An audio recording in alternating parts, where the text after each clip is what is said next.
Tu veux que ton site WordPress soit accessible à tous, que ce soit pour ton prospect, pour ta grand-mère ou pour quelqu'un qui utilise tout simplement un lecteur d'écran. Aujourd'hui, je te présente une extension WordPress Ali. Et je te promets, ça n'a rien à voir avec une extension de box signée Mohamed Ali.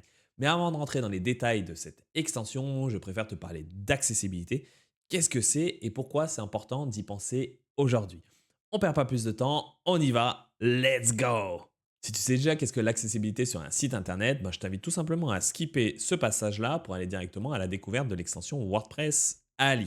Tu peux le faire directement grâce au sommaire qui est juste en dessous. Sinon, qu'est-ce que l'accessibilité sur un site internet? C'est tout simplement les moyens que tu vas mettre en œuvre à travers ton site internet pour le rendre accessible à n'importe qui. Exemple typique, une personne qui est malvoyante va utiliser un lecteur d'écran pour que le site internet lui soit lu. Et du coup, tu dois utiliser ton site internet pour que tous les éléments soient simples à lire et que le lecteur puisse lire l'entièreté de ta page web et donc de ton site internet. Et du coup, l'accessibilité ou pour rendre accessible ton site internet, tu dois te baser ou tu dois répondre à quatre principes de base qui sont le pour P-O-U-R. Le premier principe, c'est la notion de perceptible. C'est que l'info doit être perçue. Par exemple, une image, tu dois mettre du texte alternatif si c'est intéressant ou c'est utile d'y mettre. C'est pas utile à chaque moment de mettre du texte alternatif sur une image, mais c'est un cas typique, parce que c'est un cas qui parle généralement, mais plus d'un point de vue SEO. Parce que généralement, lorsque tu mets du texte alternatif, on te le conseille d'un point de vue plus SEO pour ajouter des mots-clés, etc. Mais ça sert aussi d'un point de vue accessibilité. Parce que lorsque une image va être lue par le lecteur d'écran, ce qui va être lu, ça va être tout simplement le texte alternatif qui va être présent sur cette image-là. Donc pas uniquement le SEO, mais aussi l'accessibilité. Et sinon, la deuxième chose au niveau de ce principe-là, c'est que tu dois faire attention au niveau des contrastes, par exemple. Tu ne peux pas mettre un fond, par exemple, blanc et un texte qui est proche du blanc par-dessus. Il faut vraiment faire attention à ça, que tout doit être vraiment très perceptible et lisible. Le deuxième principe, c'est la notion de opérable. C'est que tout simplement, n'importe qui puisse naviguer sur ton site internet grâce au clavier d'ordinateur. Je ne sais pas si tu as déjà eu le cas ou si tu l'as déjà utilisé, mais généralement, quand tu appuies sur Tab sur ton clavier, ça permet d'aller d'un lien à un autre. Ou par exemple, lorsque tu remplis un formulaire, tu mets le premier champ, puis ensuite tu fais Tab, ça passe au suivant, etc. etc. Et l'idée, c'est que tout simplement que tu puisses naviguer à travers ton site internet grâce au clavier. Le troisième principe, c'est la notion de compréhensible. Ton site doit être compréhensible, c'est-à-dire que le contenu doit être clair, qui doit être structuré et que les erreurs, s'il y en a, ça doit être compréhensible. Au niveau de la structuration, c'est intéressant d'y penser et ça peut y jouer. C'est la notion de hiérarchie des HN. Par exemple, tu vas avoir un H1, H2, H3 à l'intérieur, etc. Donc, il faut qu'il y ait une logique derrière. Si tu vas aller un peu plus dans les détails par rapport à cette notion-là des HN, etc., j'ai fait une vidéo vraiment à ce sujet-là où je t'explique vraiment tout. Je te mets le lien juste au-dessus. N'hésite pas à cliquer dessus pour aller y jeter un petit coup d'œil. Et le dernier point, c'est la notion de robuste. C'est-à-dire que ton site internet doit fonctionner sur n'importe quel navigateur, que ce soit par exemple Google, Firefox, Safari, etc.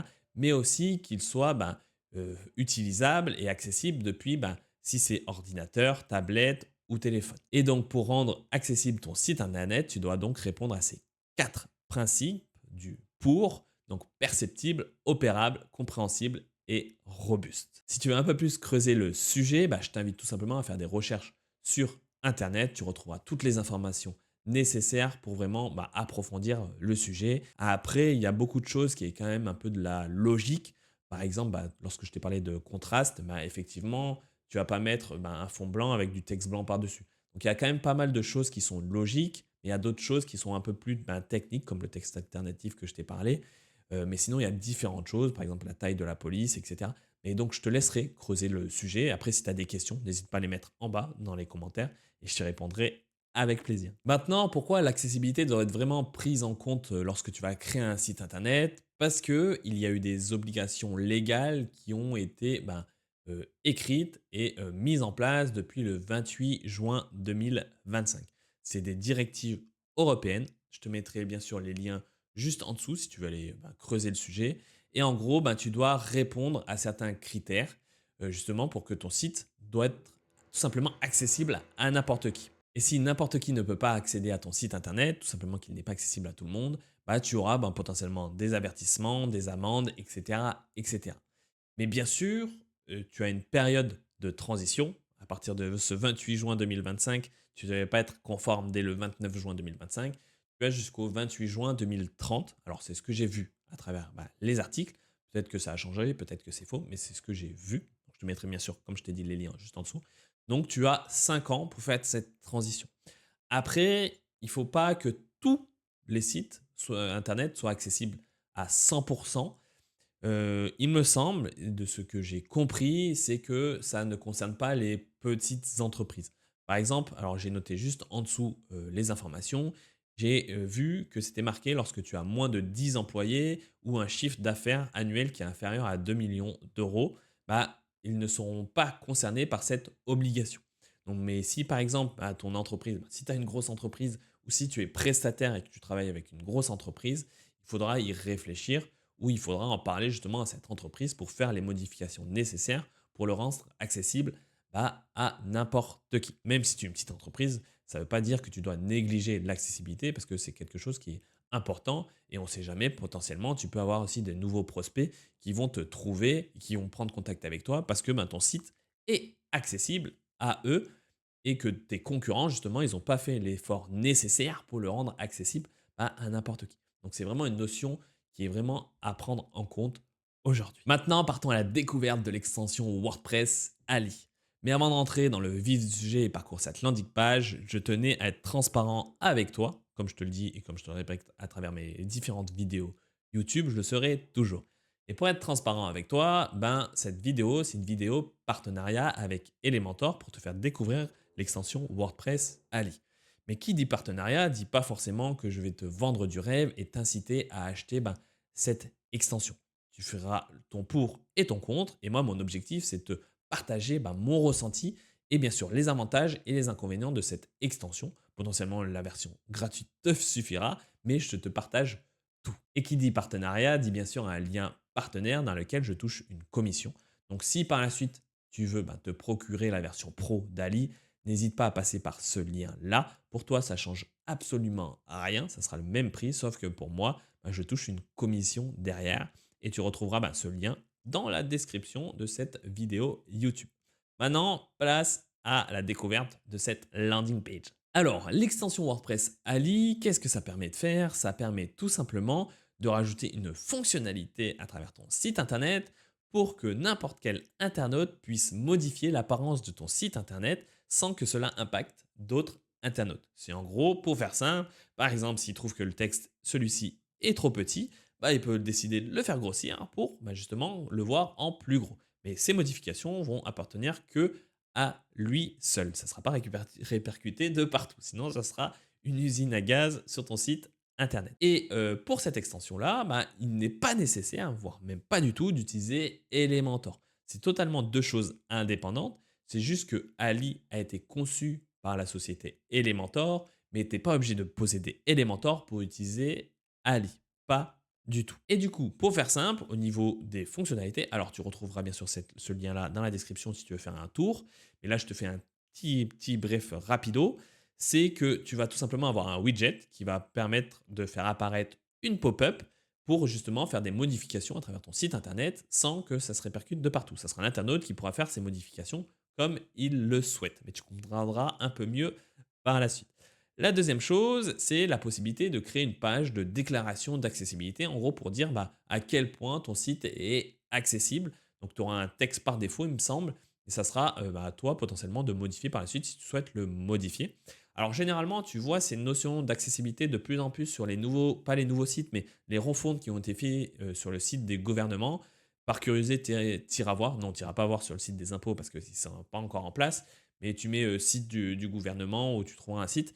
Ils ont mis une nouvelle gigline, donc une sorte de template général à tous les sites internet du gouvernement. Et en bas, tout en bas, normalement, tu dois retrouver un niveau d'accessibilité où il y a un pourcentage. Donc en gros, c'est à peu près ce même principe-là, sauf que ça ne va pas aussi loin d'une analyse profonde de voir en gros ton site est accessible à combien de pourcents. Mais en gros, ça te renvoie vers une sorte de page comme par exemple les mentions légales, la politique de confidentialité, etc. etc. Ensuite, tu as une autre fonctionnalité qui est tout simplement l'analyseur de ta page de tes pages web pour tout simplement détecter les éléments qui ne sont pas ou qui sont plutôt négatifs d'un point de vue accessibilité. Alors attention pour cette fonctionnalité-là, comme tu peux le voir, elle est en version bêta, donc elle n'est pas opérationnelle à 100%. Et la deuxième chose, c'est que par la suite, elle sera disponible qu'avec la version pro, mais également avec la version gratuite, à un usage de 5 pages analysées, il me semble. Donc, si tu as un site internet en one page, tu pourras l'utiliser. Si tu as un site à 10 pages, il faudra choisir 5 pages. Sachant que lorsque tu vas analyser une page, si j'ai bien compris, si j'ai bien lu derrière, tu pourras la réanalyser autant de fois que tu veux. En gros, c'est 5 pages indépendantes. Donc, lorsque tu vas analyser des pages, choisis bien les bonnes pages si tu souhaites les réanalyser par la suite. Généralement, la page d'accueil, c'est celle la plus essentielle, on va dire, si tu en as une à checker. Donc, tu pourras la checker et la checker autant de fois que tu veux.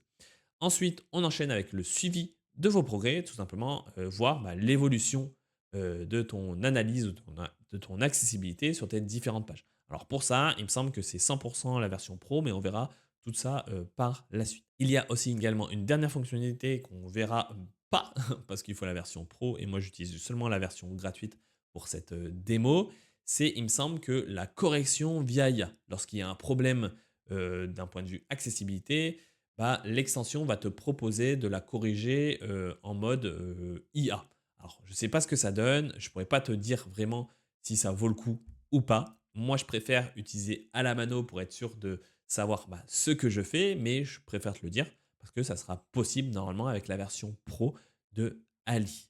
Maintenant, pour te montrer vraiment dans le concret comment installer, configurer et utiliser cette extension à travers un site WordPress, on est parti sur un site vraiment dédié à ce sujet-là. Généralement, j'ai plus l'habitude d'utiliser mon site de démo pour faire avancer le site, pour te faire voir d'autres fonctionnalités. Mais là, c'est vraiment un sujet à part entière où j'avais besoin de contenu un peu plus réel et dynamique pour vraiment te parler de cas concrets. Et du coup, pour créer ce site-là, j'ai tout simplement créé un site en local et un site dédié à cette vidéo. Et j'ai utilisé le thème HelloBiz qui permet tout simplement de gérer le site que tu vois là avec les différentes pages en mode automatique avec un template que j'ai choisi là. Et justement, j'ai parlé de HelloBiz, le thème HelloBiz à travers cette chaîne YouTube. Je te l'ai fait découvrir. J'ai fait même un tuto comment l'utiliser et si ça vaut le coup ou si ça ne vaut pas le coup. Si ça t'intéresse aussi d'aller jeter un petit coup d'œil, je te le mets le lien juste au-dessus, il te suffit juste de cliquer dessus et d'aller jeter un petit coup d'œil. Et pour rappel, HelloBiz, c'est un peu comme le thème Hello d'Elementor, mais en version plus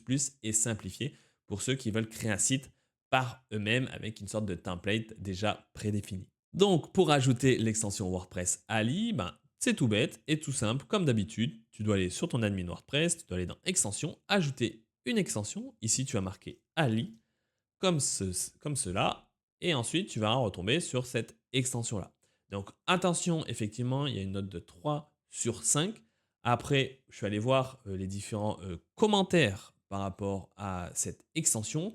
C'est que généralement, ils n'arrivent pas du tout à utiliser l'extension et que la pop-up qui permet tout simplement de offrir les différentes features à ton internaute ne s'affiche pas.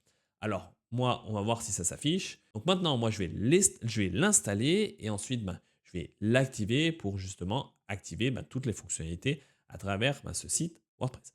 Comme tu peux le voir, une fois que j'ai activé cette extension, il y a un petit pop-up qui est arrivé et du coup, je vais cliquer dessus pour commencer le paramétrage de cette extension.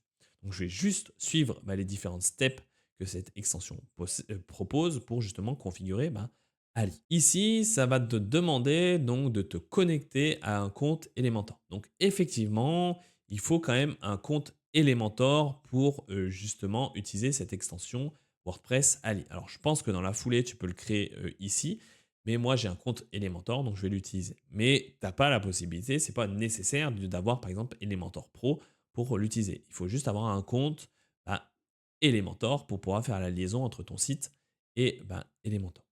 Ensuite, comme d'habitude, ça va être cette petite case si tu veux la cocher ou non pour savoir si tu veux être contributeur ou pas. Tu peux ne pas la cocher, ça ne t'engage qu'à toi. Après, tu fais approuver et se connecter et on passe du coup, j'imagine, à l'étape d'après. Donc là, tout est OK. Donc là, je fais done. Donc ça arrive. ici, donc on arrive donc au niveau des réglages. Alors là, ce qui est bizarre, c'est qu'on arrive au niveau des réglages et qu'on n'est pas directement dans Ali, donc c'est un peu bizarre. Mais normalement, on doit se retrouver ici. Alors logiquement, si je retourne sur mon site internet et que je rafraîchis ici, tu vas effectivement retrouver un petit icône qui va apparaître. Donc là, vraiment, à l'heure actuelle, je vais juste voir bah, qu'est-ce que ça propose au moment où j'ai activé, installé et activé l'extension. Donc maintenant, quand je clique sur cette pop-up là, ça va te faire apparaître différentes fonctionnalités qui sont utilisables uniquement par ton internaute. Donc par exemple, si je fais texte plus grand, ok, ça agrandit tout mon texte comme je le souhaite. Donc ici, tu vois bien que ça grossit tout, donc même en haut. Là, ce que je veux juste te montrer, c'est que je suis donc allé en navigation privée et comme tu peux le voir, bah, le design, la police que j'ai fait grossir n'est pas présente. Donc c'est vraiment une fonctionnalité qui est présente uniquement pour l'internaute lorsqu'il va faire des modifications. Donc ici, si je clique ici et que je fais texte plus gros, bah, ça va s'appliquer uniquement à moi qui est en train de visiter mon site internet sur mon navigateur. Et ça ne sera pas répercuté de parcours. Donc là, on se retrouve à de nouveau sur mon environnement donc, qui n'est pas en navigation privée. Comme tu peux le voir, je suis connecté.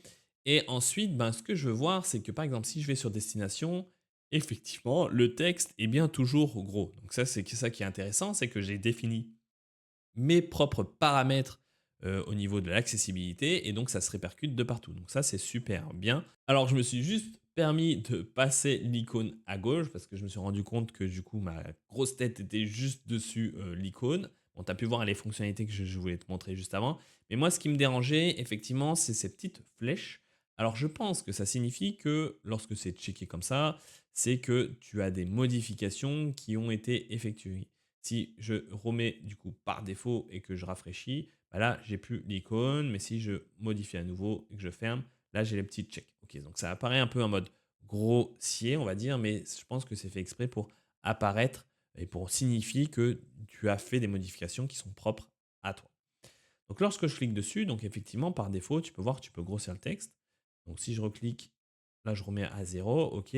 Donc là, je peux gérer la hauteur des éléments entre les différents textes, donc c'est pas mal. Je peux aussi modifier l'alignement des différentes choses, donc plus à droite, à gauche ou par défaut.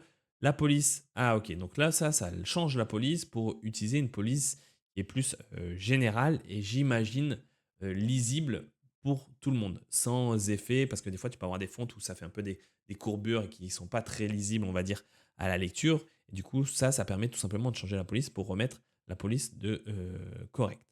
Ensuite, tu as une notion de niveau de gris, ok, pour enlever tout ce qui est couleur.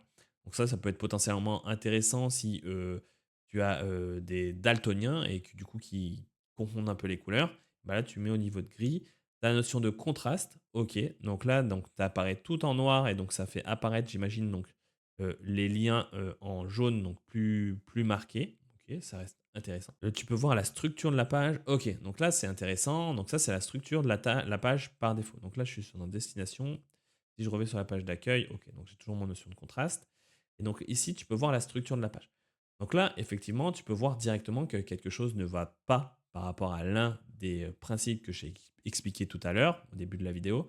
C'est que tu vas voir que tu as un H2, H2, H3, H3. Tu n'as même pas de H1 présent dans la page et tu as des H6 qui s'emboîtent sous des H2. Donc d'un point de vue structurel, ce n'est pas bon et donc là, tu peux corriger. Donc ça reste intéressant d'utiliser cette extension pour voir par rapport à ça. Tu as bien sûr quand même la possibilité d'utiliser une extension Chrome pour justement utiliser et voir tous ces éléments-là d'un point de vue SEO.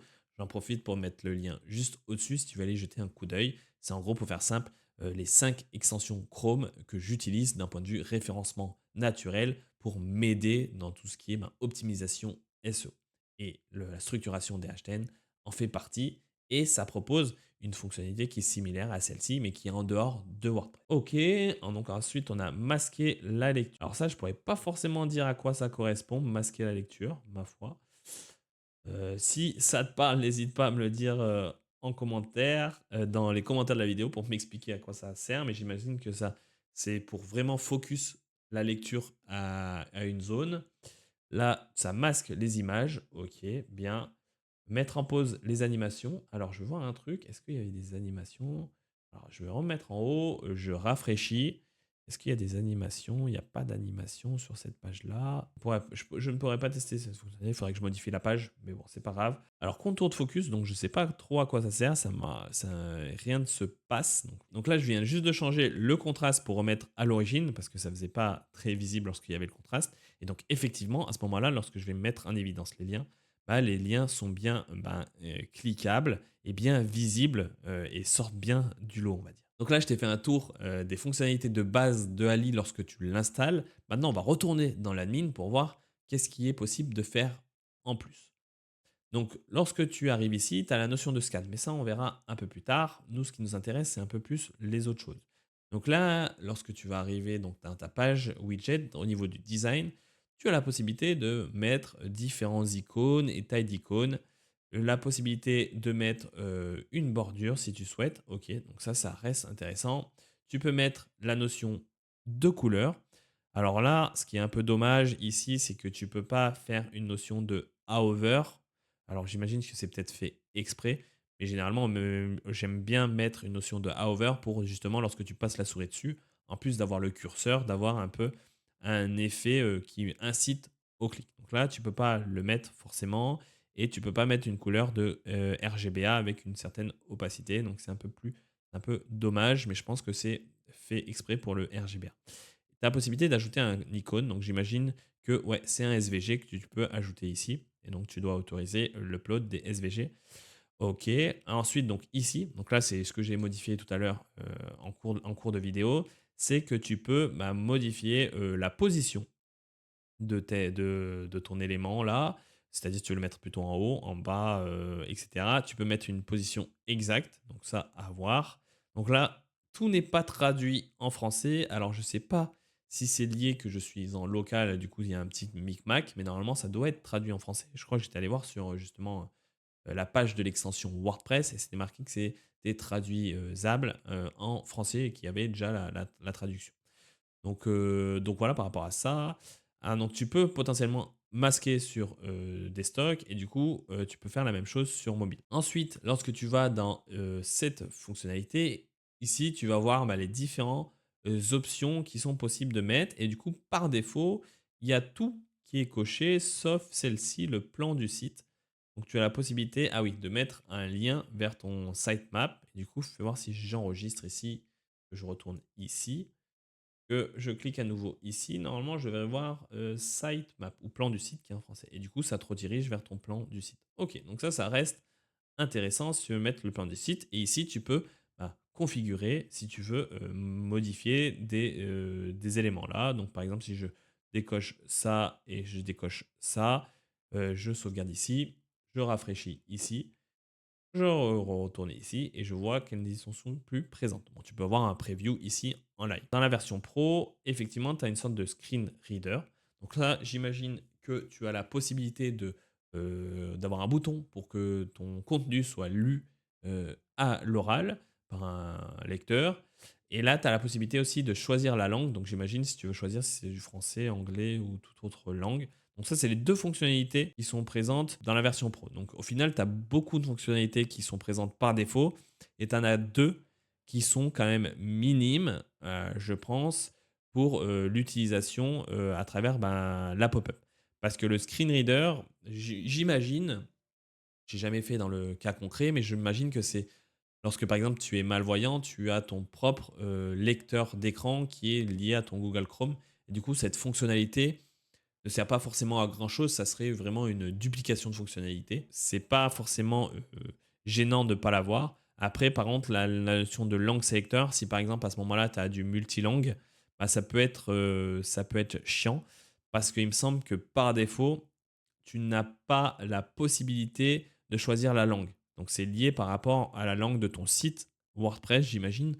Donc si tu fais un site multilingue et que par défaut ta langue c'est le français parce que tu as mis français, mais que tu es à l'international et du coup par défaut tu veux que la langue par défaut ça soit un peu plus l'anglais, là il me semble pas que tu puisses modifier la langue pour dire en gros je veux que ma langue soit d'abord la langue anglaise et pas la langue française. Ça se basera par rapport à ton site WordPress, j'imagine.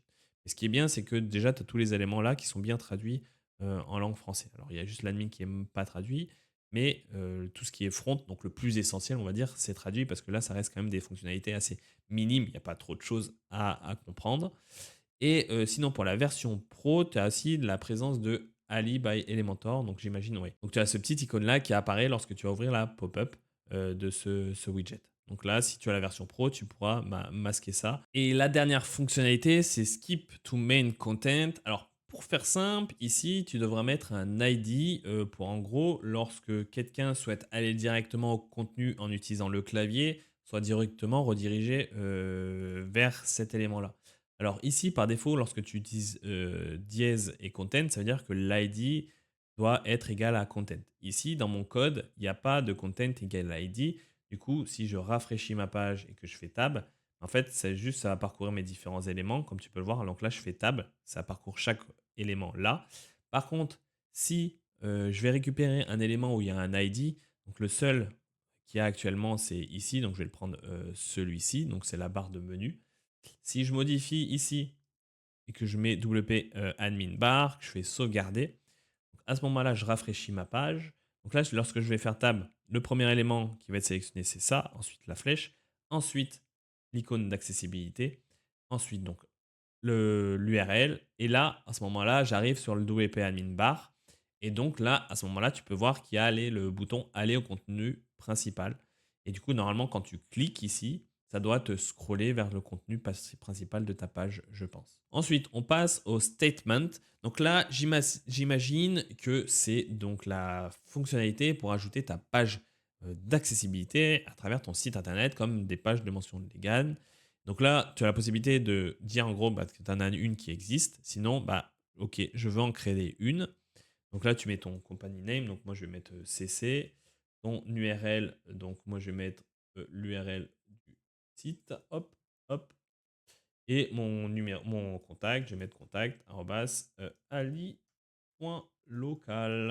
Et là, je fais faire ma create statement. Donc j'imagine que du coup, là, ça va remplir différentes informations et ça va remplir et ça va auto-remplir avec, par exemple, ce que j'ai mis comme company name, ça va le mettre ici, ici, et avec différentes informations. Maintenant, j'ai créé cette page-là, donc je peux copier le lien pour justement aller y jeter un petit coup d'œil et donc je retrouve cette page-là. Après, je peux la modifier à travers Elementor si je veux la modifier à travers Elementor, si j'utilise Elementor ou si je travaille, si j'utilise une autre fonctionnalité ou un autre thème ou etc. Et si je retourne donc sur mon site et que je rafraîchis ici, donc là, tu retrouveras donc la fonctionnalité, donc déclaration d'accessibilité. Alors, ce qui est un peu dommage ici, c'est que lorsque j'ai créé ma page, ça ne s'est pas traduit automatiquement en français. Il faudra soit j'utilise par exemple ChatGPT pour me la traduire en français, soit Google Trad pour me la traduire en français et pour remplacer les différentes informations qui sont présentes ici. Et tu as la possibilité de masquer le lien si tu ne veux pas le faire, le mettre présent. Après, tu peux en sélectionner une autre si tu as changé de page. OK. Et ensuite, donc la fonctionnalité analytique. Donc là, c'est ce que je t'ai dit. C'est uniquement avec la version pro. Maintenant, la deuxième fonctionnalité qu'on va voir ensemble, c'est l'assistant. Alors, on va voir ce que l'assistant va nous proposer. Comme tu as pu le voir, il y avait un petit bouton en haut où j'ai cliqué dessus et ça va me faire apparaître donc différentes informations. Avec l'analyse, on peut voir que par rapport à cette page-là, donc il y a 21 éléments qui ont été trouvés qui sont plutôt négatifs d'un point de vue accessibilité selon cet outil. Donc là, ça nous dit en gros que c'est l'élément qui est en bas où il manque quelque chose. Donc là, à voir si toi, tu peux le modifier ou pas. Parce que certaines choses, en fonction de ce que tu utilises, tu vas pouvoir le modifier ou non. Donc pareil, tu peux être limité. Et ensuite, aussi, ça te propose différentes autres alternatives. Donc là, par exemple, si je joue certaines choses, à chaque fois, en fait, ce qui est intéressant, c'est que ça te sélectionne l'élément qu'il y a à voir. Et après, il faut analyser pourquoi s'il y a un problème et le corriger par la suite. Alors moi, ce qui est dommage et ce que je ne vois pas au niveau du checking, c'est par rapport à la structure des HN. Du coup, par rapport à ce que je t'ai montré où c'était désordonné au niveau de la structure des HN, pour moi, c'est aussi important d'y penser d'un point de vue accessibilité. Alors peut-être que je te dis une bêtise, mais je pense que c'est intéressant, en plus du SEO, d'y penser parce que ça hiérarchise ta structure de la page et ça confirme ou ça c'est lié par rapport à un des principes que je t'ai cité tout à l'heure. Du coup, si je retourne ici et je rafraîchis mes scans, tu retrouveras tes différentes pages qui ont été scannés et avec les issues résolues. Donc là, ce que je viens de faire, c'est que j'ai supprimé la barre qui était en bas parce qu'elle crée beaucoup de problèmes. Donc là, je vais faire un new scan et on va voir ce qu'il va me dire. Donc là, effectivement, j'ai moins d'erreurs. Donc ici, le problème principal, c'est que lorsque je retourne sur ma page, en fait, lorsque je retourne dans le code de ma page, ici, que tu vois qu'il n'y a que des divs. Il faudrait que ça soit contenu dans un main ou dans une section. Et là, il n'y a même pas de main à l'origine. C'est vraiment nav et div directement. Donc, c'est la structure du template qui n'est pas correcte selon, d'un point de vue HTML, mais aussi selon l'analyseur. Bon, après, c'est à toi de voir et d'analyser les différents éléments pour en vraiment rentrer dans les détails. Après, tu vas être certainement limité sur certaines choses, mais au moins, ça peut te mettre en évidence certaines informations. Alors, ce que je viens de checker aussi, c'est que par rapport à ces images-là, il n'y a aucune image où il y a du texte alternatif et du coup, ce n'est pas remonté à travers cette analyse de la page. Donc, je pense que vu que c'est encore en version bêta, il faut vraiment prendre ça avec des pincettes. Tu peux checker par curiosité, mais il ne faut pas vraiment te fier à 100% de ce qu'il va te dire encore dans la version bêta actuelle. Mais ça peut quand même te donner un aperçu de potentiellement des éléments qui sont à voir. Moi, ce qui m'intéresse le plus à travers cette extension, tu as la possibilité de personnaliser ta page ou ton site entier en fonction de l'internaute. C'est l'internaute qui choisit comment il veut faire apparaître ton site. S'il veut le faire apparaître un peu plus gros parce que c'est trop petit, s'il veut mettre plus de contraste, etc. etc. Donc franchement, de ce point de vue-là, c'est tip top. Avant de passer à la conclusion de cette vidéo, je vais juste faire un petit tour sur le tarif de cette extension. Comme tu peux le voir sur mon écran, tu as différents tarifs et différentes options. Donc la première, effectivement, elle est gratuite. Tu as l'extension de base comme celle que je t'ai montrée qui est gratuite, qui offre les fonctionnalités que je t'ai montrées, où tu as la possibilité effectivement de scanner 5 URL. Donc comme je te le disais, normalement c'est 5 URL, mais autant de fois ces mêmes URL. Ensuite, tu as donc parmi ces différentes informations, ce que tu peux voir ici. Ensuite, tu as la deuxième option qui est l'option standard à 7,99 €, où là, tu retrouves du coup toutes les fonctionnalités sauf le widget d'usage analytique. Donc, tu peux pas suivre, tu peux pas faire l'analyse vraiment du tracking derrière. Là, tu as 25 URL et tu as donc 2500 crédits pour tout ce qui est l'IA pour justement corriger tes problèmes qui ont été trouvés par l'analyseur. Pour le tarif à 14,99 €, tu retrouves vraiment la même chose, mais là, cette fois-ci, tu as l'analytique de disponible, où tu as donc 100 URL de plus et 7500 crédits. Alors là, je ne sais pas au niveau du crédit comment ça fonctionne. Est-ce que pour chaque analyse, ça coûte 1 crédit, 10 crédits, 100 crédits, etc. Ça, je ne peux pas te le dire. Et oui, la différence entre les deux, effectivement, c'est sur un site, là, c'est sur 3 sites. Et sur le dernier, Max, donc à 27,99 € par mois, tu as sur 25 sites. Là, tu peux scanner 500 URL et tu as 25 000 crédits et sinon tu retrouves les mêmes choses. Donc voilà au niveau du tarif de cette extension. Moi, je te conseille, comme je te l'ai dit, d'utiliser la version gratuite pour tester. Et après, si tu as besoin de la version premium, tu prends la version premium si tu veux aller un peu plus loin. Et voilà, on arrive à la fin de la vidéo autour de cette découverte de l'extension WordPress Ali. Alors, comme tu as pu le voir à travers cette vidéo, il y a une petite partie sur l'accessibilité où je t'ai expliqué 2-3 choses. Et ensuite, on est vraiment entré dans l'utilisation de Ali et à quoi ça sert et son but derrière. Comme tu as pu le voir, il y a des choses qui sont quand même intéressantes. C'est les fonctionnalités que Ali propose pour justement personnaliser ton site par l'internaute, justement, pour que ce soit propre à lui. S'il veut faire un peu plus gros, parce que au niveau de, par exemple, la taille de la police, c'est trop petit pour lui, il pourra le faire par lui-même. Donc ça reste très intéressant au niveau des fonctionnalités. Par contre, on peut voir que aussi l'analyseur, ça se voit que c'est encore en version bêta, parce qu'il n'y a pas forcément toutes les fonctionnalités qui sont opérationnelles. Par exemple, le texte alternatif, il ne le détecte pas s'il est manquant. Différentes choses, donc ça se voit que c'est en version bêta par rapport à l'analyseur. Alors moi, ce qui je trouve quand même dans sa globalité, ce qui reste vraiment intéressant, c'est juste cette fonctionnalité qui permet de personnaliser l'interface, plutôt le site internet, en fonction de ton internaute et il fait choisir vraiment ce qu'il veut. Donc, je te conseille tout simplement de tester cette extension pour te faire un avis par rapport à celle-ci. Moi, de mon côté, ça me semble très intéressant si tu veux rajouter de l'accessibilité à travers ton site internet. C'est à toi de le voir si tu veux le mettre ou pas. Mais je tenais en t'en parler. Après, je pense que tu n'as pas forcément le besoin de la version pro pour faire vraiment ce que tu veux. Après, si tu veux aller vraiment dans de l'analyse derrière, bah, il faudra utiliser la version pro. Mais si tu veux juste rajouter cette fonctionnalité, tu peux utiliser la version gratuite. Si tu souhaites par la suite utiliser la version pro de Ali, n'hésite pas à passer par le lien qui est juste en dessous.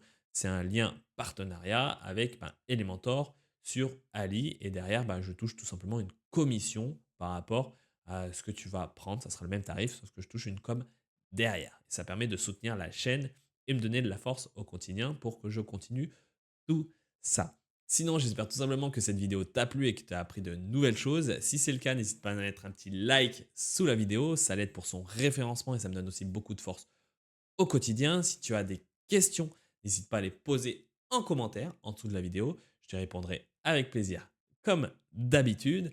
Et si tu veux suivre les prochaines vidéos qui vont suivre à travers la chaîne YouTube, n'hésite pas à t'abonner à la chaîne. C'est le bouton juste en dessous. Comme ça, tu verras mes vidéos apparaître dans ton feed YouTube lorsque tu vas naviguer à l'intérieur. Sinon, je te dis à bientôt pour une prochaine vidéo. Ciao, bye bye.